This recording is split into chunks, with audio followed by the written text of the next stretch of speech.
سورۃ الملک پہلی 12 آیات۔ اعوذ باللہ من الشیطان الرجیم، بسم اللہ الرحمن الرحیم۔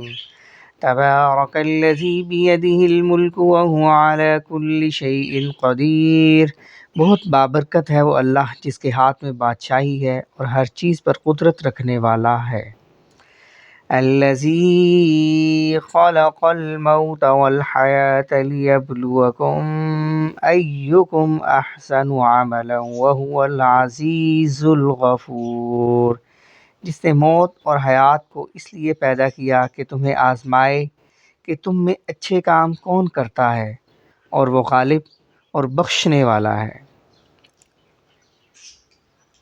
الذي خلق 7 سماوات طباقا ما ترى في خلق الرحمن من تفاوت فارجع البصر هل ترى من فطور۔ جس نے 7 آسمان اوپر تلے بنائے تو اے دیکھنے والے، اللہ رحمان کی پیدائش میں کوئی بے ضابطگی نہ دیکھے گا۔ دوبارہ نظریں ڈال کر دیکھ لے، کیا کوئی شگاف بھی نظر آ رہا ہے؟ ثم ارجع البصر كرتين ينقلب إليك البصر خاسئا وهو حسير۔ پھر دہرا کر دو بار دیکھ لے، تیری نگاہ تیری طرف ذلیل و عاجز ہو کر تھکی ہوئی لوٹ آئے گی۔ وَلَقَدْ زَيَّنَّا السَّمَاءَ الدُّنْيَا بِمَصَابِيحَ وَجَعَلْنَاهَا رُجُومًا لِلشَّيَاطِينِ وَأَعْتَدْنَا لَهُمْ عَذَابَ السَّعِيرِ۔ بے شک ہم نے آسمان دنیا کو چراغوں ستاروں سے آراستہ کیا اور انہیں شیطانوں کے مارنے کا ذریعہ بنا دیا، اور شیطانوں کے لیے ہم نے دوزخ کا جلانے والا عذاب تیار کر دیا۔ وَلِلَّذِينَ كَفَرُوا بِرَبِّهِمْ عَذَابُ جَهَنَّمَ وَبِئْسَ الْمَصِيرُ۔ اور اپنے رب کے ساتھ کفر کرنے والوں کے لیے جہنم کا عذاب ہے، اور وہ کیا ہی بری جگہ ہے۔ اذا القوا فيها سمعوا لها شهيقا وهي تفور۔ جب اس میں یہ ڈالے جائیں گے تو اس کی بڑے زور کی آوازیں سنیں گے، اور وہ جوش مار رہی ہوگی۔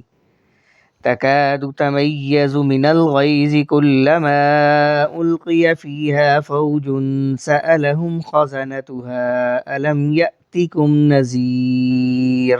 قریب ہے کہ ابھی غصے کے مارے پھٹ جائے جب کبھی اس میں کوئی گروہ ڈالا جائے گا۔ اس سے جہنم کے داروغے پوچھیں گے کہ کیا تمہارے پاس ڈرانے والا کوئی نہیں آیا تھا؟ قالوا بلى قد جاءنا نذير فكذبنا وقلنا ما نزل الله من شيء إن أنتم إلا في ضلال كبير۔ وہ جواب دیں گے کہ بے شک آیا تھا، لیکن ہم نے اسے جھٹلایا، اور ہم نے کہا اللہ تعالیٰ نے کچھ بھی نازل نہیں فرمایا، تم بہت بڑی گمراہی میں ہو۔ وَقَالُوا لَوْ كُنَّا نَسْمَعُ أَوْ نَعْقِلُ مَا كُنَّا فِي أَصْحَابِ السَّعِيرِ۔ اور کہیں گے کہ اگر ہم سنتے ہوتے یا عقل رکھتے ہوتے تو دوزخیوں میں شریک نہ ہوتے۔ فَاعْتَرَفُوا بِذَنبِهِمْ فَسُحْقًا لِأَصْحَابِ السَّعِيرِ۔ بس انہوں نے اپنے جرم کا اقبال کر لیا، اب یہ دوزخی دفع ہوں، دور ہوں۔